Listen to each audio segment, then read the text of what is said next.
Day one is prep. Got my tape, got my plastic to cover all appliances. Trust me, prepping is the most important part of this process, because if you mess up on the prepping, that can make the project so much longer than it has to be. And you want to make sure everything is out of your way. You want a clean space to be able to work in. You live and you learn what to do and what not to do. I've been doing this for about 3 to 4 years on and off. So yeah, let's get started.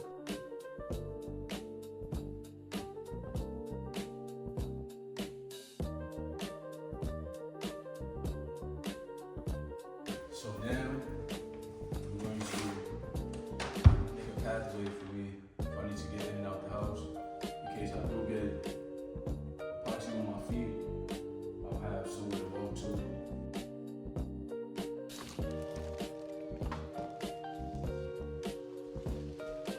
Day 2. What's up, everybody? Today is the day that we designed. Let's go.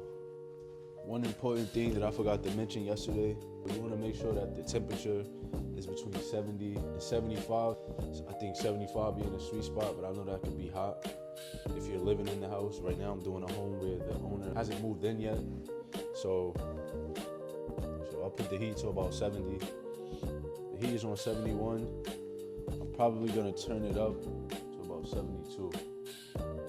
72 is good. So now we're gonna come in here.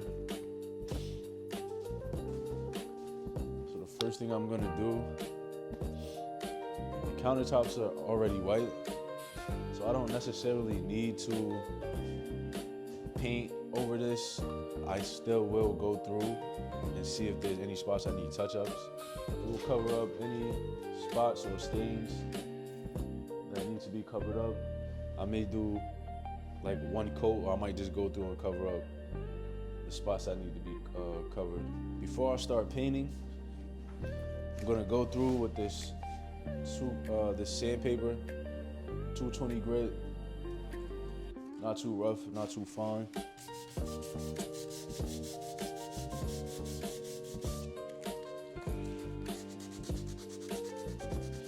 The last thing you want, you pour it, and you see the imperfections underneath.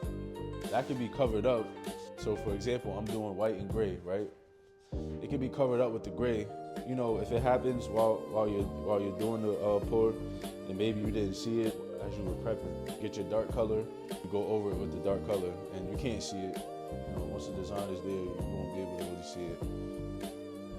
I like to do things the right way as much as possible. The temperature has to be between 70 and 80, or 70 and 75, because it helps with the curing state. When it's warmer, you have more time to work with it. Cold air isn't good for epoxy, not with the curing process, like at all. There's gonna be some debris left from sanding. Usually I use a sander. I don't have like the correct tools. I don't have a sander vacuum that connects to the sander so it doesn't leave dust and debris everywhere. Today I just sanded it by hand, because I knew I wasn't gonna have to sand it as much, just because I didn't plan on painting it. Yeah, next 30 minutes I'll be pouring for sure. I have my ideas, go back through, make sure everything's taped off, make sure plastic is where it needs to be. And yeah, just the little things. And I still have to build this wall right here. So that's another thing. I'm gonna put this here. And this is going to protect the backsplash. So when it drips down, it'll drip down in here.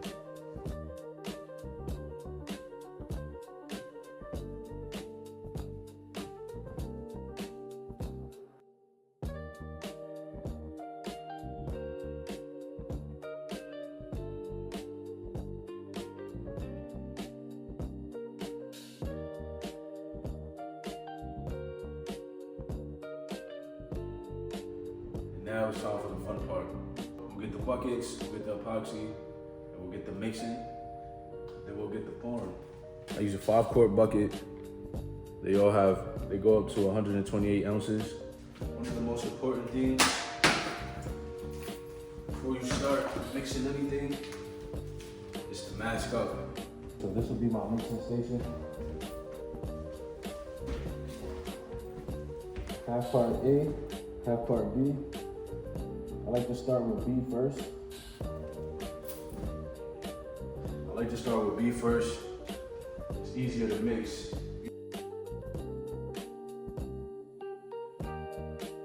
It's setting up. Let me show you. So I poured this. There are bubbles in it, as you can see. But we're gonna take the heat gun right after I pour it. I'm gonna pour on this bar top right here. And after I do that, I'll go through and hit it with the heat gun, and that will remove the bubbles. You can use a heat gun, or you can use a torch, which I have, but I don't have a lighter to light the torch, so I have to use my heat gun. I like the torch a little better, but we'll use the torch tomorrow when I do the clear coat.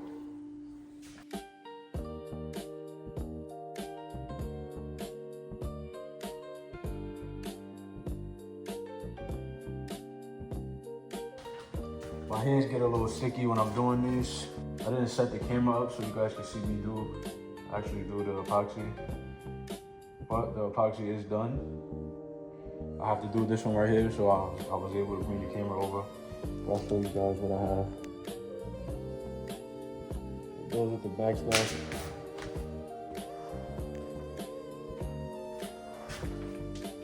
Looks a lot better in person, honestly.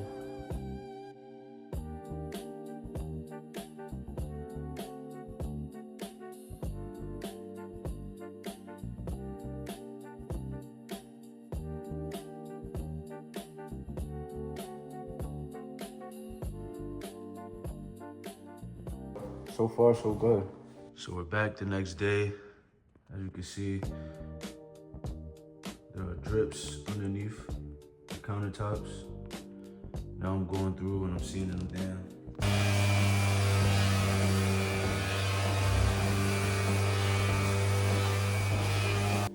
It's literally just a clear coat to protect this.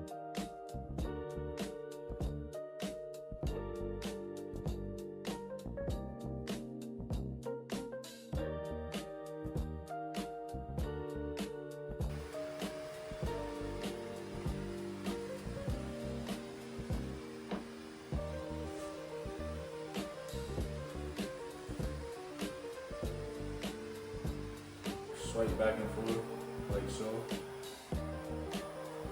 You can't see the bubbles, but there are bubbles that form from mixing. That's just what it does.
Go back through, make sure everything dried properly. Yes, everything is good. Minimal drips. Everything is good. You gotta check because you never know. Yeah. So as you can see, there are minimal drips. I don't have to go through and sand all of this.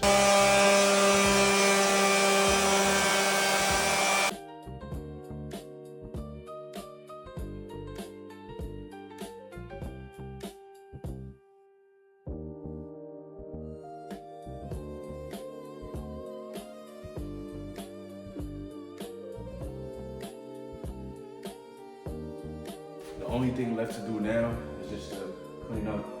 I'll show you guys a video when I'm finishing video, but I'm gonna clean up and let you guys see the finished results at the end. See you soon.